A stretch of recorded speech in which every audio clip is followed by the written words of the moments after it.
Dear Plateau Youth, fish out of water dies, you know that. There's no way to walk around that. See, my eyes turn a river when I think of how we, like fish on dry ground, are getting more familiar with death. We keep entrusting our lives to men whose trust accounts are empty, simply because they have silver tongues and currency notes to spare. So we perpetually play Esau, selling our rights for money that we end up paying back in high fuel rates and virtually unaffordable foodstuff prices. When it rains, it pours, of course.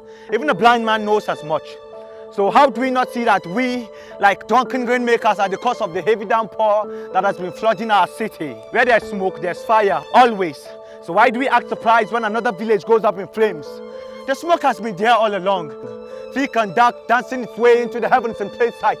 Yet we keep turning a blind eye while our neighbor's house gets burnt, somehow thinking that our own house will be left untouched. The us versus them lie is one we've been buying into for too long, and it has cost us dearly, so dearly, and that has to change immediately. Dear Plateau Youth, change begins with you. Scratch that, make it personal. Change begins with me. So let's get down to changing, and it starts with a paradigm shift. Awake, Plateau Youth, take back the power. But then, Rome wasn't built in a day, I get that, but it definitely was built. And it wasn't merely by ranting, Facebook posts or wishful thinking. Foundation trenches where dug and blocks were actually laid, and it wasn't just a government thing either.